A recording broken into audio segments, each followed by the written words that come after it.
انا وعمار اللي توقعناه، واللي ما شافش الحلقه بتاعت التوقعات بتاعتي انا وعمار، اللي توقعناه بالظبط هو. انما هو كام واحد بس اللي هو التوالت هي اللي هربت مننا. بس انا قلت ان المجموعه بتاعتنا مش هيطلع منها توالت، وفعلا ما طلعش منها توالت. فخلاص اللي توقعناه حصل. تعال بقى نتوقع دور ال 16 واللي هيحصل فيه.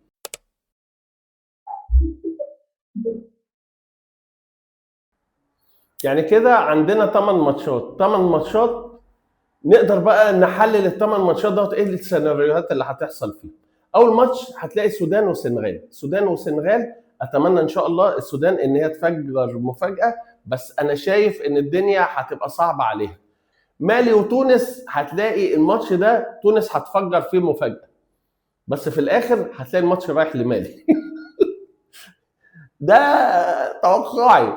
مغرب وتنزانيا، لا المغرب هتدوس وهتقدر ان هي يعني تفلت من تنزانيا، لان تنزانيا هتلاعبها والمغرب امام جماهيرها.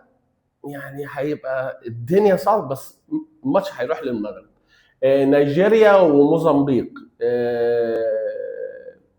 برغم ان نيجيريا مش ظاهره احسن حاجه، بس برضو الماتش دوت هيروح لنيجيريا.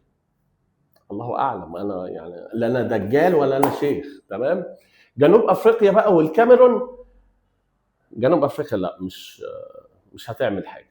الكاميرون هي اللي هتقدر ان هي توصل. في كونغو ديمقراطيه والجزائر.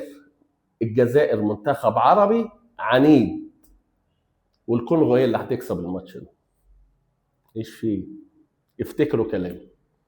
مصر وبنين، حسام حسن خلاص قدر ان هو يسيطر على مجريات الامور، وابتدى يقرا الماتشات كويس وعمل ما لا يعمل. ومحمد صلاح ومرموش ناويين، فان شاء الله مصر هتتغلب على بنين. بوركينا فاسو وكوت ديفوار ماتش صعب، ودوت اللي شايف ان هيبقى فيه مواجهه ناريه.